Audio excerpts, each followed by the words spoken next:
জয় ফিরল গুজরাট। 5 বল বাকি থাকতেই পাঞ্জাব বধ শুভমানদের। রোববার শুরু থেকেই নড়বড়ে লাগছিল পাঞ্জাবকে। ব্যাটে নেমে পাওয়ার প্লেতেও শুরুটা ভালো করলেও ছন্দে গোটা ম্যাচ ধরে রাখতে পারেনি তারা। গুজরাটের বিরুদ্ধে গত ম্যাচে 200 রান তাড়া করে জিতেছিল পাঞ্জাব।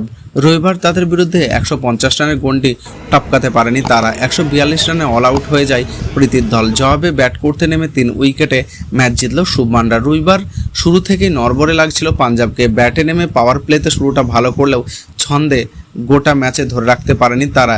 একে একে আউট হতে থাকে টপ অর্ডারের ব্যাটাররা। শেষে যা হওয়া তাই হয়েছে। 150 রান পর্যন্ত করতে পারেনি ধাওয়ান লিভিংস্টোনরা।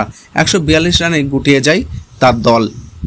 জবাবে ব্যাট করতে নেমে গুজরাট যে মারাত্মক খেলেছে এমনটা নয়, তবে বড় রানের চাপ না থাকায় উইকেট হারিয়ে শেষ পর্যন্ত জয়ের মুখ দেখেছেন তারা। যদিও রবিবারে ম্যাচের দাগ কাটতে ব্যর্থ হয়েছেন বাঙালি ক্রিকেটার ঋদ্ধিমান শাহ। মাত্র 13 রানে আউট হন তিনি। টপ অর্ডারে শুভমান আর সাই সুদর্শন ছাড়া কেউই রান পাননি।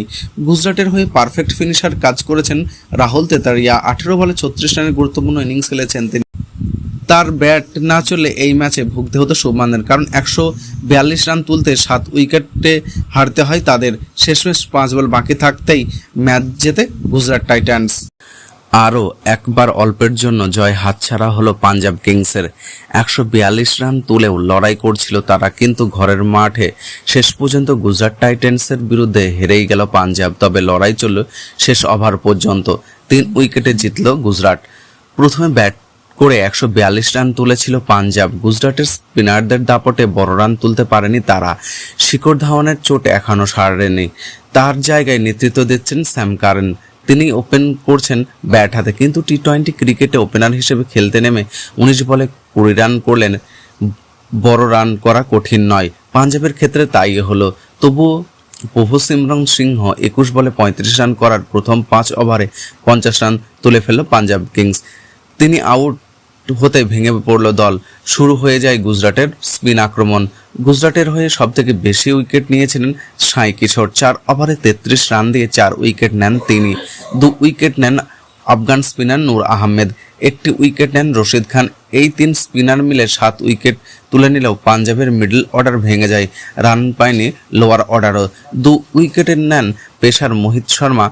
গুজরাটের বোলাররা উইকেট যেমন নেন তেমনই রানেও আটকে রাখেন। ফলে 142 রানের বেশি করতে পারেনি পাঞ্জাব। ধাওয়ানহীন পাঞ্জাবে ব্যাট হাতে আগের কয়েকটি ম্যাচে ভরসা দিয়েছিল শশাঙ্ক সিং এবং আশুতোষ শর্মা। এই ম্যাচেও তারা ব্যর্থ। শশাঙ্ক করেন মাত্র 8 রান।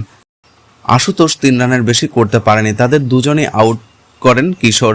বড় শট খেলতে পারেনি পাঞ্জাবের ব্যাটাররা। গোটা ইনিংস মাত্র 5টি ছক্কা মেরেছেন তারা। গুজরাট রান তাড়া করতে নেমে 103 রানে 5 উইকেট হারিয়েছিল। অল্প রানের লক্ষ্য মাথায় নিয়ে নামলেও সমস্যায় পড়েছিল গুজরাট, কিন্তু রাহুল তেতারিয়া 18 বলে 36 রান করে দলকে স্বস্তি এনে দিলেন। গুজরাটকে জিতিয়ে মাঠ ছাড়লেন তিনি। রান পেলেন শুভমানও। 8 ম্যাচে 8 পয়েন্ট নিয়ে গুজরাট উঠে এলো 6 নম্বরে।